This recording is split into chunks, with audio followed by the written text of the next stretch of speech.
আর বেটা ভিক্ষা তো বেটা হালাল, তুই যেটা করো সেটা তো হারাম বেটা, এগুলো বলতে হারাম বেটা শয়তান। এই চাঁদাবাজগুলো যদি আমরা এই দেশ থেকে না সরাই, আমাদের দেশে এক নম্বর সমস্যা হইল আপনার এখানে যানজট।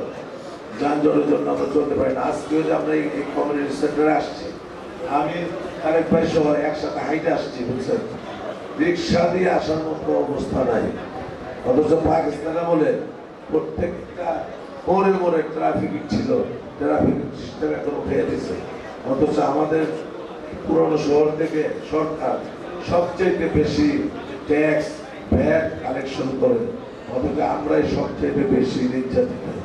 এই সবের প্রতিকার আমাদেরকে করতে হবে ইনশাল্লাহ। আমি যদি পাই, আপনারা যদি আমাকে দায়িত্ব দেন, ইনশাল্লাহ এর বিরুদ্ধে কঠোর প্রতিরোধ করে তুলব এবং আমাদের ন্যায্য দাবিগুলি আমরা আদায় করে ছাড়ব।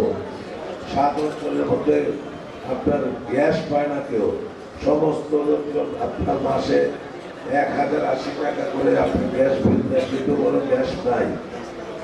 এই গ্যাসগুলি কেন নাই আপনারা জানেন?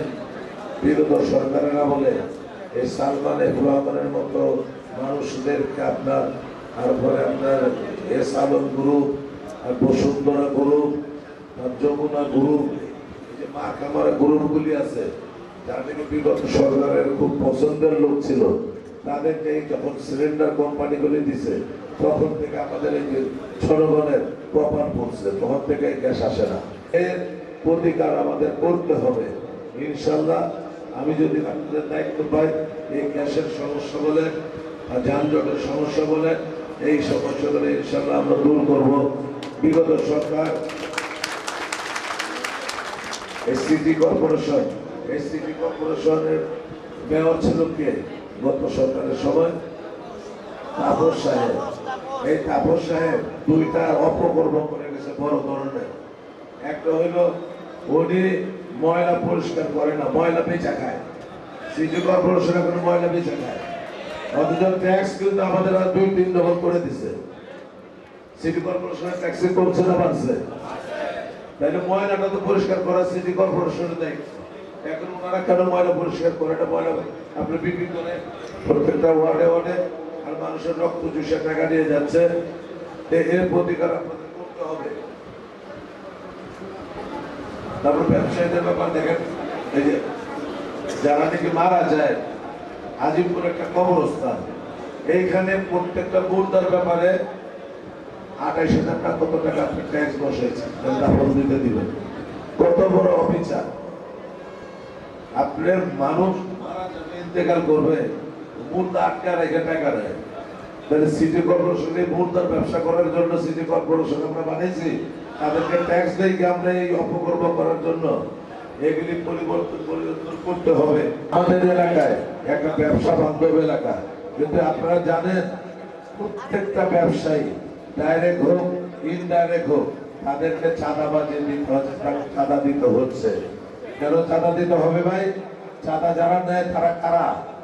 তারা কারা? তাদের কি রাইট আছে চাঁদা নেওয়ার?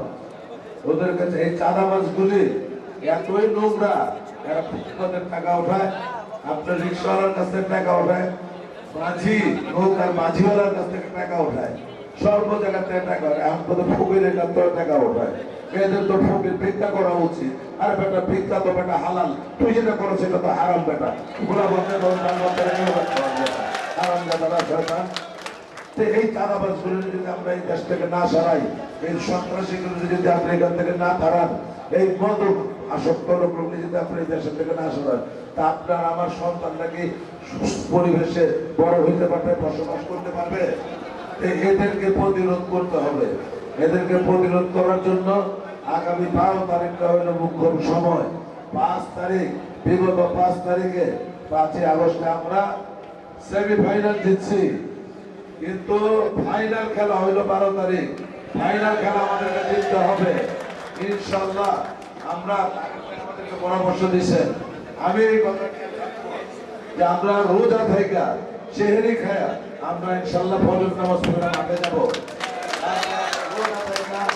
সমস্ত দিন ভোট গণনা করবো, ভোট পাহারা দিব, ইফতারি করে ফল নিয়ে বাসায় আসবো। সবাই রাজি আছেন?